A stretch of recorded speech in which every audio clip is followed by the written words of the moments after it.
Hello बच्चों, my name is Shashi Walia और मैं एक बार फिर आपके लिए फिजिक्स का एक और चैप्टर लेके आया हूं। मेरे चैनल क्यूरियस फिजिक्स में आपका बहुत बहुत स्वागत है। इस पर्टिकुलर चैप्टर के लिए जो सेकंड चैप्टर आपकी फिजिक्स की बुक का, उसके लिए आपको फर्स्ट चैप्टर अच्छे से समझ आना चाहिए। ठीक है, जो अभी फिजिक्स एज ए सब्जेक्ट की बात करते हैं तो उसके लिए बेसिकली एक जो कंटिन्यूटी है, मतलब हर चैप्टर एक दूसरे पे डिपेंड करता है।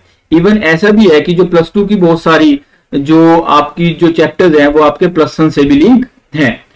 तो मेरी तरफ से एक एडवाइस है कि आप जो भी करें फॉर बोर्ड एग्जाम्स, हर चीज लिख के करें। जो भी आपको पढ़ाया जाता है वटएवर, ठीक है, जो भी एग्जाम्पल्स उनको खुद से सोल्व करने की ट्राई करें। ठीक है, एक अपनी अंडरस्टैंडिंग डेवलप करें इस पर्टिकुलर सब्जेक्ट के लिए। जितना ज्यादा कंसेप्चुअल क्लैरिटी होगी उतना आपको समझ में आएगा।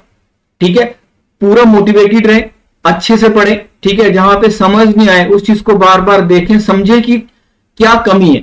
बहुत सारी चीजें बार बार रिपीट होती रहती है, पढ़ने का तरीका डिफरेंट होता है। ठीक है, तो स्टार्ट करते हैं आपका सेकंड चैप्टर और अच्छे से पढ़ें। ठीक है, तो स्टार्ट करते हैं। बेसिक पढ़ोगे जी। एक है आपका पोटेंशियल, ठीक है, इलेक्ट्रिक पोटेंशियल, और दूसरा है आपका कैपेसिटेंस। ठीक है, पोटेंशियल के बारे में आपने पहले सुना होगा। ठीक है, जैसे आपने 10th क्लास में पढ़ा होगा। ठीक है, कि एक बैटरी होती है, battery is a source of energy जो क्या करती है, करंट सप्लाई करती है किसी रेजिस्टेंस के अक्रॉस। तो उसी से रिलेटेड आता है आपका पोटेंशियल। और कैपेसिटेंस एक नई टर्म है, ठीक है, जो शायद आपने पहले नहीं सुना होगा। ठीक है, in this chapter we will also discuss capacitor and capacitance. ठीक है जी, तो स्टार्ट करते हैं। For the understanding of electrostatic potential, you have to basically understand the concept of potential energy. ठीक है, अगर पोटेंशियल एनर्जी समझ में आती है तो आपको ये जो पूरा का पूरा इलेक्ट्रोस्टैटिक पोटेंशियल है वो भी अच्छे से समझ में आने लगेगा। ठीक है, तो सबसे पहले स्टार्ट करते हैं, मतलब आपकी पोटेंशियल एनर्जी। तो basic concept is potential energy. अगर थोड़ा सा भी याद होगा आपको, आपने क्या स्टडी किया है, एनर्जी से रिलेटेड सिंपल जो अभी मैकेनिकल एनर्जी है उससे रिलेटेड बात करते हैं। एनर्जी से रिलेटेड आपने ये स्टडी किया होगा सिंपल दो, जो आपने अभी क्लास 11th के जो मैकेनिक्स वाला पार्ट है, जो मैकेनिकल एनर्जी की बात करें, आपने दो टाइप की एनर्जी पक्का पढ़ी होगी जहां तक मुझे याद है। एक है आपका, एक होती है आपकी पोटेंशियल एनर्जी और दूसरी जो होती है आपकी काइनेटिक एनर्जी। ये सबने पढ़ा होगा। अब ये जो पोटेंशियल एनर्जी है, काइनेटिक एनर्जी तो समझ में आता है कि it related to the motion of an object. ठीक है, जब ऑब्जेक्ट मूव कर रहा है तो उसकी काइनेटिक एनर्जी क्या आती थी, हाफ mv²। ठीक है, सबको याद है। लेकिन जो पोटेंशियल एनर्जी है, पोटेंशियल एनर्जी आती है आपका, the potential energy related to the position of an object. लेकिन पोटेंशियल एनर्जी को जो डिफाइन किया गया था, the amount of work done by a force stored in an object या stored in a system. The amount of work done कैसे किया था, the amount of work done, amount of work done done by a force, amount of work done stored in a system या stored in an object. इसी को पढ़ा था, इसी को बोला था हमने क्या, पोटेंशियल एनर्जी। इसी को नाम दिया था हमने पोटेंशियल एनर्जी। लेकिन एक और चीज अगर सबको याद होगी कि पोटेंशियल एनर्जी, ठीक है जी, वर्क डन समझ में आया, लेकिन पोटेंशियल एनर्जी स्टडी करने से पहले एक और चीज का तो आइडिया माइंड में आया था। वो क्या था कि पोटेंशियल एनर्जी का जो कंसेप्ट है is the valid for the, basically the potential एनर्जी को डिफाइन ही किया गया था for conservative forces, for conservative force. किसके लिए डिफाइन किया गया था बच्चे, फॉर कंजर्वेटिव फोर्सेस। तो बोलने का मतलब है, if you have to understand potential energy, you have to understand the concept of conservative forces. And what are the conservative forces? Conservative forces are those forces, ध्यान से सुनना, conservative forces are those forces for which the work done is independent of the path. ठीक है, ऐसी forces जिनके लिए work done path पे depend करता नहीं है। For conservative forces, for conservative forces work done is independent of path. Work done is independent of path. मतलब पाथ से कोई लेना देना नहीं है। और पाथ से लेना देना बेटा कहां नहीं होता था? अभी डिस्प्लेसमेंट में। ठीक है, displacement only depends upon final position and initial position. ठीक है, अब तक जो सीखा इतना समझ में आना चाहिए, फिर आगे और बात करते हैं। ठीक है, तो यहां तक आई होप मेरी बात समझ में आई होगी। अब यहां पे फॉर एग्जांपल, अब कंजर्वेटिव फोर्सेस के एग्जांपल, कंजर्वेटिव फोर्सेस की अगर एग्जांपल की बात करते हैं तो आपको छोटी छोटी चीजें पहले से पता होंगी। कंजर्वेटिव फोर्सेस की बात करते हैं तो कंजर्वेटिव फोर्स के लिए क्या था, जैसे आपकी सिंपल लास्ट क्लास में आपने पढ़ा होगा, कंजर्वेटिव फोर्स का सबसे फेमस एग्जांपल क्या आपकी? ग्रेविटेशनल फोर्स या फोर्स ऑफ ग्रेविटी।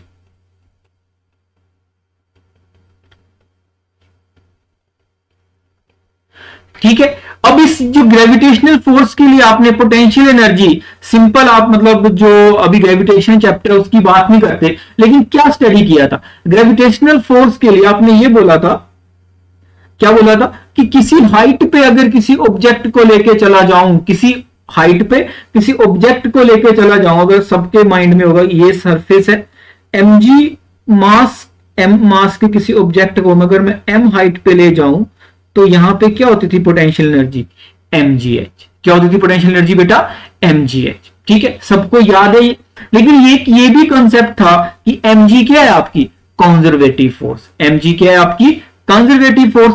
सेकंड चीज क्या रखी थी ध्यान पे कि किसी h हाइट पे, किसी पर्टिकुलर h हाइट पे the potential energy is mgh for gravitational force if and only, यहां पे क्या होगा? सरफेस पे पोटेंशियल एनर्जी क्या होगी बेटा? जीरो। पोटेंशियल एनर्जी क्या होगी? जीरो। तभी h हाइट पे क्या होगी? mgh। ठीक है, तो पोटेंशियल एनर्जी का जो आइडिया लाया गया, ठीक है, पोटेंशियल एनर्जी का जो आइडिया लाया गया, एक तो रखना यार it is for conservative force, and second क्या है कि किसी एक पॉइंट पे, कि मतलब मेन आइडिया क्या है कि जो पोटेंशियल एनर्जी है, पोटेंशियल एनर्जी का जो बेसिक फंडा है, इट इज बोल सकते हो जो रिलेटेबल है only for the difference between potential energy. ठीक है, difference in potential energy is important. Difference in potential energy is important. तभी एक समझ बनाई गई। ठीक है, अंडरस्टैंडिंग इंक्रीज करने के लिए इस चीज को लाया गया। ठीक है, और ये किसके लिए डिफाइन की गई?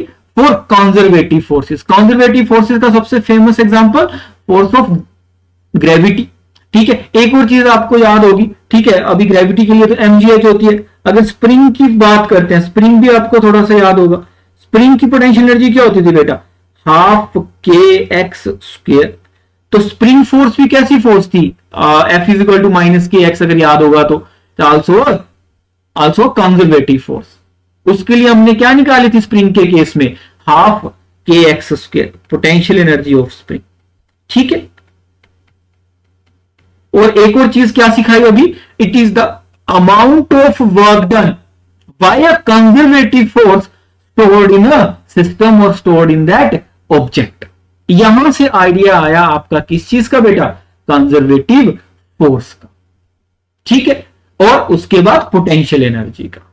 और दो पॉइंट्स के बीच में जो डिफरेंस है पोटेंशियल एनर्जी का, वो पता होना चाहिए, या उसके लिए हम बोल सकते हैं कि पोटेंशियल एनर्जी के कंसेप्ट को लाते थे। और ये भी माना जाता था कि टोटल एनर्जी क्या रहेगी? Conserve it is the basically the sum of kinetic energy and potential energy. ठीक है, क्या मेरी बात समझ में आई कि पोटेंशियल एनर्जी का कंसेप्ट क्यों आया, कहां से आया? In the same way basically, अगर आपको थोड़ा सा भी और समझना है, इन द सेम वे क्या करना है? इन द सेम वे क्या डिफाइन करेंगे हम? Potential energy for this particular electrostatic force. तो ध्यान से रखना कि यहां पे क्यों पढ़ना पड़ा, ध्यान से सुनना कि इलेक्ट्रोस्टैटिक फोर्स जो हमने पढ़ी, इलेक्ट्रोस्टैटिक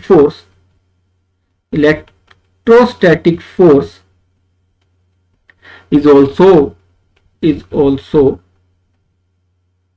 a conservative force.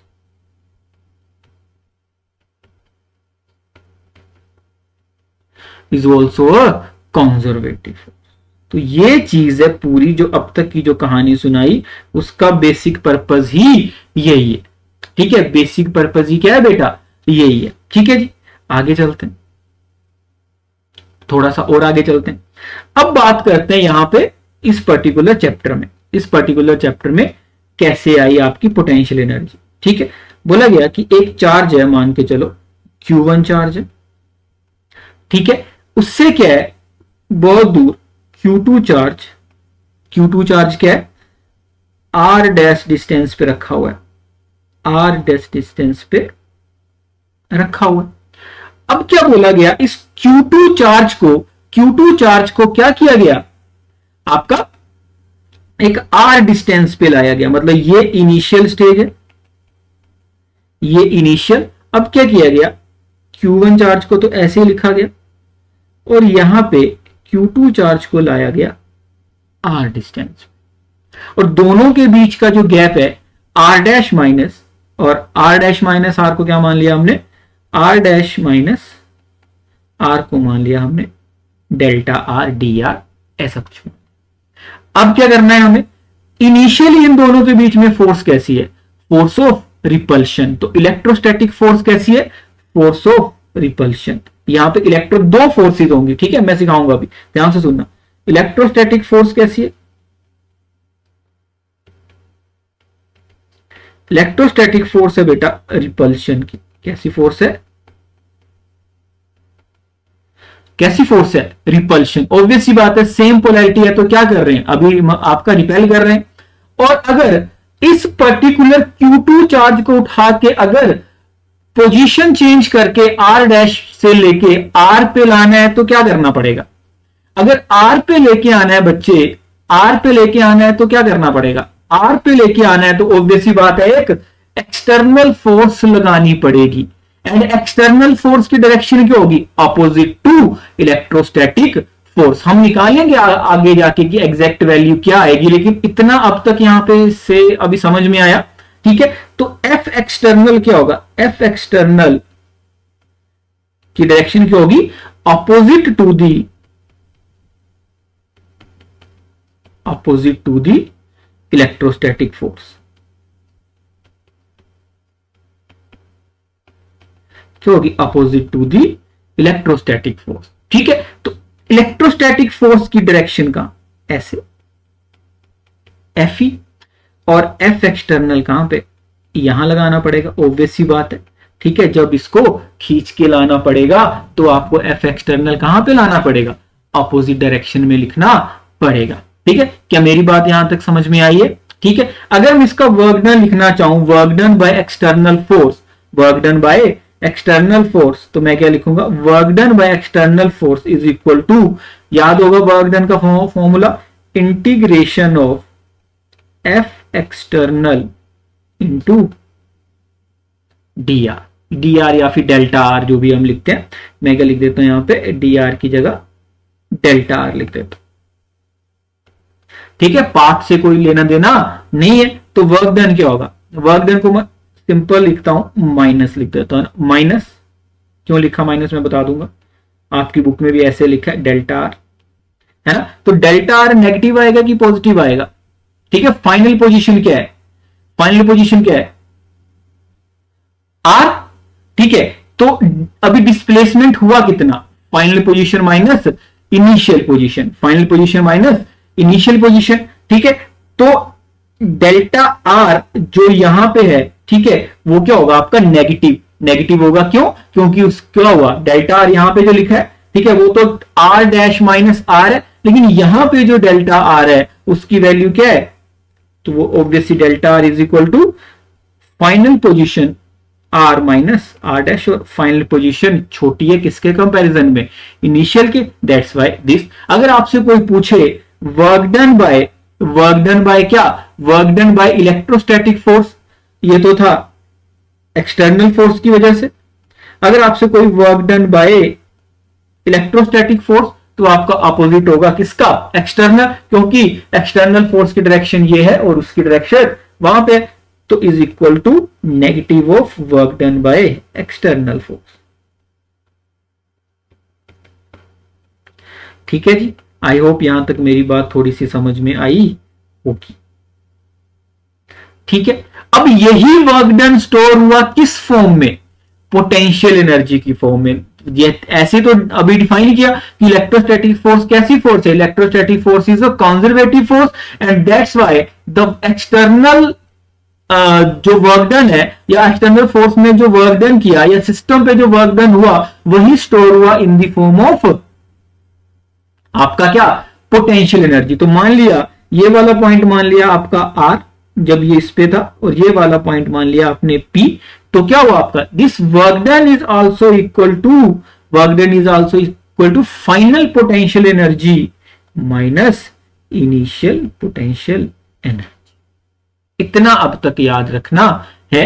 ठीक है, फिर क्या करते थे हम? अगर थोड़ा सा भी याद होगा, एक पॉइंट पे हम क्या करते थे? एक पॉइंट पे हम क्या करते थे? पोटेंशियल एनर्जी जीरो मान लेते थे, और पोटेंशियल एनर्जी जब जीरो मानते थे तो मतलब एक पॉइंट पे पोटेंशियल एनर्जी मिल जाती थी। In this case if R infinity पे है, if R is at infinity, तो पोटेंशियल एनर्जी क्या मान लेते हैं हम? Potential energy at R is equal to zero.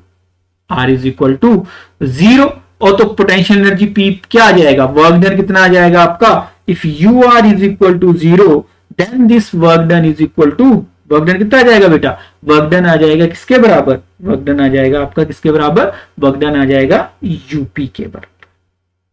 ठीक है, पोटेंशियल एनर्जी पी कैसे लिखी गई?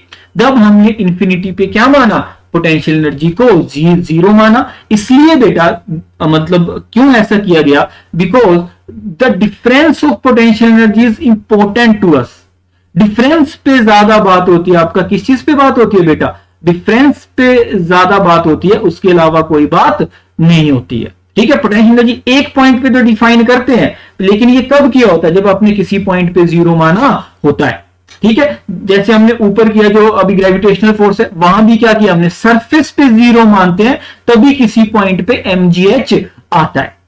ठीक है, जैसे अब स्प्रिंग की बात है, जो स्प्रिंग की जो मीन पोजीशन होती है या फिर जो नेचुरल लेंथ होती है, ठीक है, वहां पे जीरो मानते हैं तभी एक्स पे क्या आता है? हाफ के एक्स स्क्वायर आता है। ठीक है, तो छोटी छोटी बातें ध्यान पे रखनी है। ठीक है, तो आई होप आपको पोटेंशियल एनर्जी का छोटा सा कंसेप्ट समझ में आया होगा, इलेक्ट्रोस्टैटिक पोटेंशियल एनर्जी का छोटा सा कंसेप्ट समझ में आया होगा। ठीक है, तो दो चीजें जो हमें याद रखनी है यहां पे, ठीक है, इसको आप नोट भी कर सकते हो। वो क्या है? फर्स्ट है आपका the path independence of the work, अभी बात कर लिया आपने। If the force is conservative then the work done is independent of path. Second है तो पोटेंशियल एनर्जी डिफरेंस हमारे लिए मायने रखता है, इज मीनिंगफुल। एक पर्टिकुलर पॉइंट पे पोटेंशियल एनर्जी निकालने का ज्यादा कोई मतलब नहीं है। ठीक है, ज्यादा कोई मतलब नहीं है, तो हमने पोटेंशियल एनर्जी को ऐसे सीखना है। ठीक है, ये थ्योरी आपको पता होनी चाहिए, जो ऊपर समझाया वही यहां पे लिखी हुई है। ठीक है जी, वही यहां पे लिखी हुई है।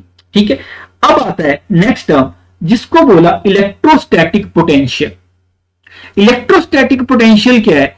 एक टर्म को स्टार्ट किया गया या अंडरस्टैंडिंग के लिए, जैसे आपको पता होगा लास्ट में हमने क्या पढ़ा था, लास्ट फर्स्ट चैप्टर में, पूरा चैप्टर तो रिलेट करता जो आपको सामने अभी दिखता है वो तो होता था basically the coulomb force, but in that particular chapter we define a new term to increase the understanding is basically the electric field। and electric field को क्यों लिखा गया?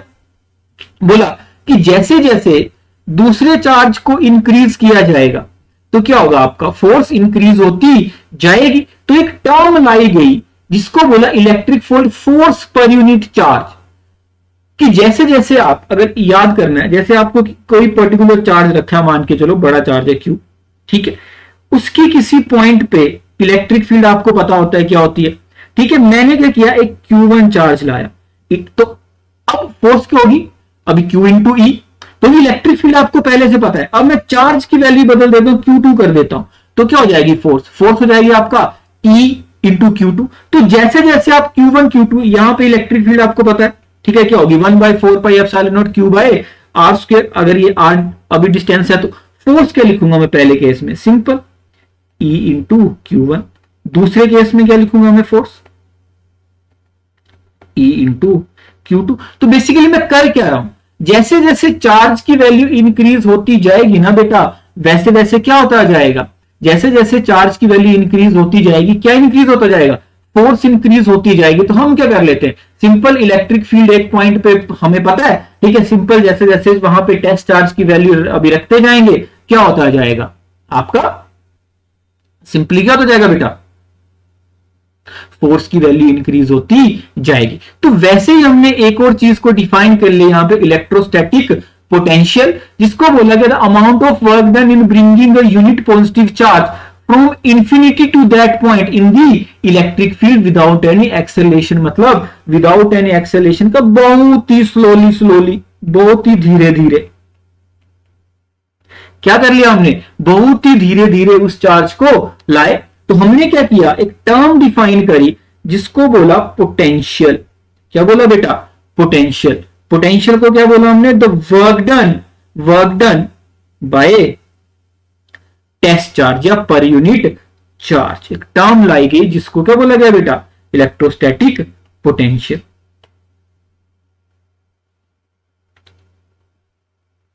ठीक है, क्या मेरी बात समझ में आई यहां तक? आई होप यहां पे अंडरस्टैंडिंग इंक्रीज होने लग गई होगी। और वर्क डन को क्या बोला था हमने, याद होगा, अभी ऊपर किया, the work done stored in the form of potential energy. ठीक है, तो पोटेंशियल एनर्जी क्या मानी हमने, 2 पॉइंट ऊपर वाले कर लेते हैं, या बोल लेते हैं you final minus you initial divide by Q, है ना।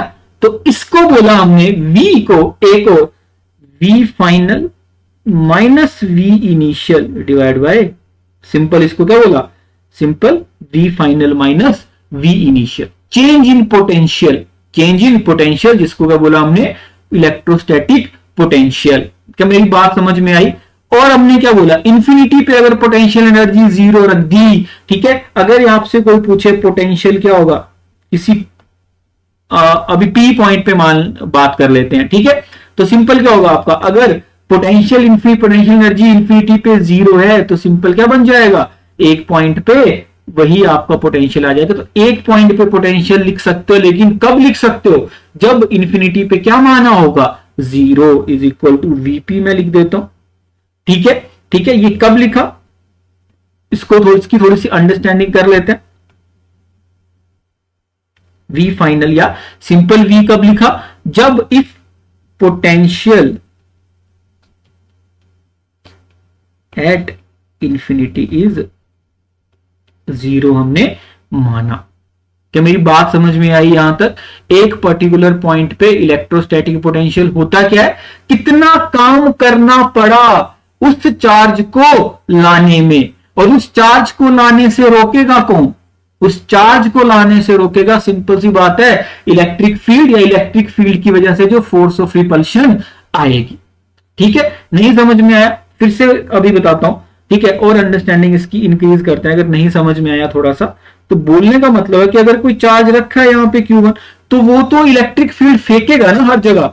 मैं इंफिनिटी से चार्ज ला रहा हूं तो उस पर हमेशा फोर्स कैसी भी लगती रहेगी, फोर्स ऑफ रिपल्शन। तो मैं उसको खींचूंगा, तो जो काम मैं करूंगा, जो वर्क डन मेरे को करना पड़ेगा, दैट वर्क डन क्या करना पड़ेगा, इस इलेक्ट्रिक फील्ड की अपोजिट करना पड़ेगा। ठीक है, तो ये यहां पे कुछ आपका पोटेंशियल डिफाइन होगा, उसको बोला मैंने पी पॉइंट पे वीपी।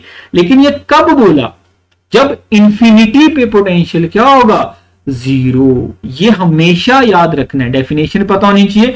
पूरे चैप्टर में इलेक्ट्रोस्टैटिक पोटेंशियल की ही बात होगी, लेकिन जब भी एक पॉइंट पे पोटेंशियल लिखा हुआ दिखाई दे कि वीपी, वीए, वीसी कुछ भी, तो इन that particular condition in your mind ये बात होनी चाहिए कि इंफिनिटी पे 0 माना है। इंफिनिटी पे 0 नहीं मानेंगे तो कोई मतलब नहीं है। ठीक है, तो आई होप आपको मेरी बात यहां तक समझ में आई होगी। ठीक है जी, आगे चलते हैं थोड़ा सा, जो अब तक बात कर रहे थे, potential due to a point charge. एक पर्टिकुलर पॉइंट चार्ज की वजह से, एक पर्टिकुलर पॉइंट चार्ज की वजह से पोटेंशियल क्या आएगा, समझ में आ गया अब तक? We have to just focus, क्या करना है बेटा हमें, द बेसिक फोकस क्या है कि फोकस ऑन वर्क डन या फिर पोटेंशियल एनर्जी, यही है सारे चैप्टर में। ठीक है, तो potential due to a point charge, potential due to a point charge की अगर बात करते हैं तो क्या करते हैं, एक सिस्टम मानते हैं, सिंपल सा सिस्टम मानते हैं। माना क्या किया मैंने, एक क्यू चार्ज लिया, ठीक है, मैंने क्या किया, एक क्यू चार्ज मैंने लिया, ठीक है। अब इस क्यू चार्ज की वजह से मैंने क्या करना है, एक बहुत दूर, माना एक चार्ज है आपका, टेस्ट चार्ज मान लिया हमने, या है टेस्ट चार्ज मान लिया हमने, कहां पे रखा है हमने, ये मान लिया आर ए, ठीक है, और दूसरा चार्ज मान लिया हमने आर बी के ऊपर, ये क्यू चार्ज मान लिया हमने आर बी के ऊपर, हमने क्यू डैश एक यूनिट चार्ज रखा हुआ है, ठीक है। अब हमें क्या करना है, इस पर्टिकुलर चार्ज को कहां लेके आना है बेटा, इस पर्टिकुलर आर बी से कहां लेके आना है, आर ए तक लेके आना है, ठीक है। तो फर्स्ट ऑफ ऑल हमें क्या पता होना चाहिए, फर्स्ट ऑफ ऑल हमें यह पता होना चाहिए कि फोर्स क्या है, ठीक है। फोर्स की अगर मैं बात करूं, एक्सटर्नल फोर्स मुझे, वैसे तो इलेक्ट्रोस्टैटिक फोर्स क्या है, अभी रिपल्शन, तो अगर मैं इसको खींचूंगा तो एक्सटर्नल फोर्स धीरे धीरे, ऑब्वियस सी बात है, धीरे धीरे खींचूंगा तो उसी के बराबर आएगी। तो एफ एक्सटर्नल क्या होता था, अगर याद होगा 1/4 पाई एप्सिलॉन नॉट, यही होता था ना एफ एक्सटर्नल, ठीक है। और क्या होता था दोनों के बीच में, क्यू डैश, है ना, Q dash divide by R square, ठीक है, ये होगा। हम क्या करते हैं, किसी एक पर्टिकुलर पॉइंट पे आर मान लेते हैं, एक पर्टिकुलर पॉइंट पे हम क्या करते हैं, इस क्यू डैश को मान लेते हैं, ठीक है। हमने क्या माना कि ये जो क्यू डैश है ये किसी आर डिस्टेंस पे पहुंच गया, खींचते खींचते किसी आर डिस्टेंस पे पहुंच गया, खींचते खींचते। अब क्या है कि जब मैं इसको खींचूंगा तो क्या आर चेंज होगा, और आर जब चेंज होगा तो क्या फोर्स ऑटोमेटिकली चेंज हो जाएगा। जब फोर्स चेंज हो रहा है हर पॉइंट पे, तो हम कैसे करते हैं, फोर्स कांस्टेंट तो नहीं है, फोर्स चेंज हो रहा है हर पॉइंट पे, तो हमें क्या करना पड़ेगा बच्चे, हमें क्या करना पड़ेगा, मैंने एक पॉइंट आर पे मान लिया इस क्यू डैश को, मैं खींच रहा हूं, है ना, तो जो फोर्स क्या, जब ये पास आता जा रहा है तो क्या दोनों के बीच में फोर्स भी चेंज होता जा रहा है। जो फोर्स वेरिएबल है हेयर, याद रखना here, F external is variable, is a variable force, is a variable force. तो that's why we have to use the integration. हमने क्या किया, हमने बोला कि मैंने थोड़ा सा डी आर उसको चेंज कर लिया, ये यहां पे था, तो मैंने क्या किया, थोड़ा सा डी आर वो पास आ गया, क्या गया वो, डी आर डिस्टेंस क्या गया, वो पास आ गया, डी आर डिस्टेंस क्या आ गया, पास आ गया, ठीक है। तो डी आर डिस्टेंस पास आ गया, तो छोटा सा वर्क डन कितना हुआ, छोटा सा वर्क डन डी डब्ल्यू क्या होगा आपका, ठीक है। फोर्स क्या है, 1/4 pi epsilon naught Q dash by R square, और कितना चला वो, force into displacement D R, ठीक है। अब पोटेंशियल कैसे निकाला, छोटा सा डीवी क्या होगा, डीवी इज इक्वल टू, हमने पढ़ा work done per unit test charge divide by Q dash is equal to 1/4 pi epsilon naught, 1/4 pi epsilon naught into Q into D R, है ना। अब डी आर पॉजिटिव की negative, displacement कम हुई कि बढ़ रही है, सो फाइनल पोजीशन इज की वैल्यू कम है इनिशियल के, तो इसलिए मैं यहां पे माइनस लिख देता हूं।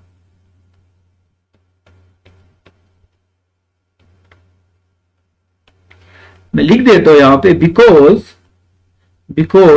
बिकॉज डी आर, ये छोटा सा डिस्टेंस इज नेगेटिव, वाई, क्योंकि initial final position is less than initial position, that's why ये नेगेटिव साइन यहां पे आया।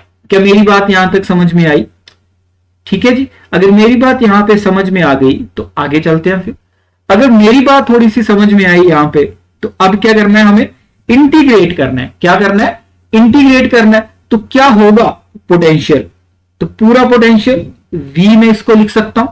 इंटीग्रेशन कहां से कहां तक लाए, पॉइंट की अगर बात करूं, क्या पॉइंट माने थे हमने, एक पॉइंट माना था हमने, कुछ भी मान लेते हैं, इसको मान लेते हैं हम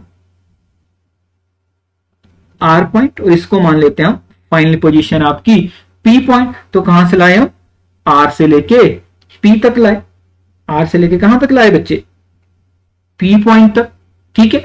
और इसको मैं लिखूं तो कैसे लिखूंगा, फोर्स क्या है आपकी आर स्क्वायर, ठीक है। तो माइनस तो बाहर आ गया, 1/4 pi epsilon naught Q by R square D R, ये वैल्यू आई। अब इसमें से क्या क्या कांस्टेंट है उसको मैं पूरा बाहर निकाल लेता हूं, माइनस का माइनस, 1/4 पाई एप्सिलॉन नॉट तो कांस्टेंट होता ही है, चार्ज भी कांस्टेंट है, तो अंदर क्या बचा, आर से लेके पी लेके आना है किसको, 1/r स्क्वायर को और dr, और इंटीग्रेशन करते हैं तो क्या लिखते हैं, अगर इंटीग्रेशन का फॉर्मूला थोड़ा सा भी याद होगा, ठीक है, सिंपल मैं बता देता हूं यहां पे, इंटीग्रेशन ऑफ 1/x स्क्वायर या dx, ठीक है। तो क्या करेंगे, क्या होता था, ठीक है, इसकी वैल्यू कितनी आएगी, ऊपर चला गया, ठीक है। तो इसको लिखा जाएगा x raise to power -2+1 divide by -2+1, ठीक है।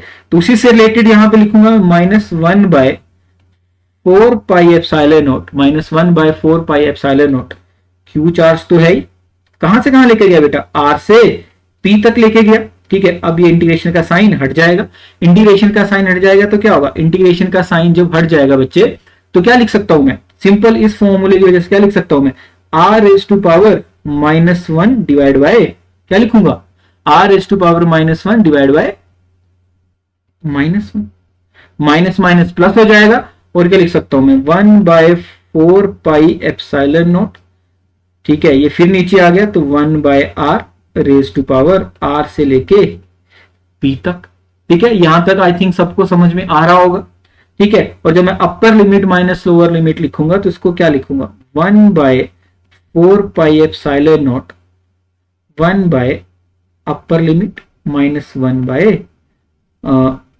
लोअर लिमिट, ठीक है। अब क्या डिफाइन किया था हमने, कहां से लाएंगे potential, at from infinity, if क्या होगा बेटा, if 1/r is equal to infinity, नहीं सॉरी, इफ इंफिनिटी, तो 1/इंफिनिटी क्या होता है, 1/r की वैल्यू हो जाएगी 0, है ना। इंफिनिटी से लाना था तो वैल्यू क्या बन जाएगी, ये पूरा सोल्व करके आ जाएगा simple, 1/4 pi epsilon naught into R into P, और चार्ज तो हमेशा साथ में चल ही रहा है, चार्ज तो हमेशा साथ में चल ही रहा है, तो ये आया आपका पोटेंशियल डिफरेंस, ठीक है। एक पर्टिकुलर पॉइंट पे potential due to a single charge क्या होगा, सिंगल चार्ज आएगा आपका हमेशा क्या, 1/4 pi epsilon naught R Q by 1/4 pi epsilon naught R. तो ये हमेशा आपको याद रहना चाहिए। कब आया ये, जब इंफिनिटी पे क्या माना, 0, कब तब क्या माना, इंफिनिटी पे क्या माना, 0, तब आएगा ये। अगर इंफिनिटी पे 0 नहीं माना होगा तो ये आने वाला नहीं है, ठीक है। तो एक पर्टिकुलर की आरपी, अब डिस्टेंस तो आर है ना, यहां पे माना है आरपी, लेकिन अभी जनरल टर्म में क्या होता है आर। तो अगर कोई चार्ज क्यू कहीं पे रखा है, उससे आर डिस्टेंस पे पोटेंशियल पूछा है तो Q 4 pi epsilon naught R या 1/4 pi epsilon naught into R into Q by R, ठीक है, जैसे आपको लिखना है, लेकिन ये आंसर है आपका, ठीक है। तो एक नई चीज निकाली गई जिसको बोला पोटेंशियल। यूनिट होते हैं आपका सिंपल इस पोटेंशियल के, यूनिट्स की अगर बात करते हैं तो यूनिट्स होते हैं आपके V, ठीक है, और इसको बोला जाता है वोल्ट। और होता क्या है ये, work done per unit charge, work done per unit charge, ठीक है। तो ये एक छोटा सा रिलेशन आपकी बुक्स में दिया गया, अगर थोड़ा सा भी याद होगा, ठीक है। तो यहां पे क्या आया, अब जो इलेक्ट्रिक फील्ड जो थी, इलेक्ट्रिक फील्ड कैसे मूव कर रही थी डिस्टेंस के साथ, 1/r स्क्वायर की टर्म में, और जो पोटेंशियल है वो कैसे कर रहा है बेटा, 1/r की टर्म। तो ये थोड़ा सा आपको समझ में आना चाहिए, ठीक है। बाकी कुछ नहीं है। एक फॉर्मूला याद रखना है बस हमेशा, जो मैंने सिखाया, वी आर डिस्टेंस पे क्या होगा, Q4 pi epsilon naught R. उसको डिराइव कैसे करना है ये समझ में आना चाहिए, ठीक है। लेकिन ये फॉर्मूला मैंने अब तक आपको सिखाया है, ठीक है, ये चीज मैंने आपको अब तक सिखाई है। एग्जाम्पल कर लेते हैं, सिंपल सा ये एग्जाम्पल, वैसे तो एग्जाम्पल है, calculate the potential at a point P due to charge 4 × 10⁻⁻। तो सिंपल है, सिंपल टर्म में क्या है, इस पहले वाले में अगर एक ही बात करते हैं तो फॉर्मूला क्या होगा, पोटेंशियल पूछा है, लेकिन इन्फिनिटी पे क्या माना होना चाहिए, 0। अब ऑटोमेटिकली दिमाग चलना चाहिए, तो सिंपल आता है आपका 1/4 पाई एप्सिलॉन नॉट Q की वैल्यू कितनी है, 4 × 10⁻⁻7 डिवाइड बाय R। R मतलब 9 × 10⁻⁻2। मैंने सिंपल क्या किया, इसको अभी मतलब मीटर में कन्वर्ट किया, तो सिंपल। अब इसको मैं क्या लिख सकता हूं, 9 × 10⁻9 इंटू 4 × 10⁻⁻7 डिवाइड बाय 9 × 10⁻⁻2। तो 9 से 9 कट गया और ये कितना हो गया, ये ऊपर गया तो पॉजिटिव का हो गया, तो इसकी वैल्यू सिंपल आ गई आपका, जहां तक मेरे को समझ में आ रहा है इसकी वैल्यू सिंपल सी क्या आ गई, 4। चार्ज कितना है, 4 ये -2 ऊपर चला गया तो अभी प्लस का हो गया, तो 9, तो 4 × 10⁻⁴ 4 × 10⁻⁴ क्या होगा, वोल्ट। क्या होगा, वोल्ट। बी पार्ट में पूछा है, hence obtain the work done. अब वर्क डन क्या होता है, अगर फॉर्मूला थोड़ा सा भी याद होगा, वर्क डन क्या लिखाया था हमने, पोटेंशियल क्या होता है, potential is equal to work done divide by charge जिसको लेके आए। तो क्या होगा, हमें पोटेंशियल पता है, चार्ज यहां पे दिया है, तो वर्क डन कितना होगा बेटा, वर्क डन की वैल्यू कितनी आएगी, work done is equal to Q × V। और Q कितना आया, जो अभी नया वाला 2 × 10⁻⁻9। पोटेंशियल हमने निकाल लिया, पोटेंशियल कितना निकाला हमने, 4 × 10⁻⁴। तो सिंपल इसको सोल्व किया तो आंसर कितना आया, 4 × 8, और ये हो गया आपका इंटू 10⁻⁻5 जूल होगी। वर्क डन की यूनिट क्या होते हैं बेटा, जूल। वर्क डन की यूनिट क्या होते हैं। सो आई होप आपको अच्छे से समझ में आया होगा, ठीक है। इसको अच्छे से लिखें, अपनी हाथ से लिख के खुद प्रैक्टिस करें, ठीक है। तो अभी मिलते हैं नेक्स्ट लेक्चर में, ठीक है। Thank you so much for watching.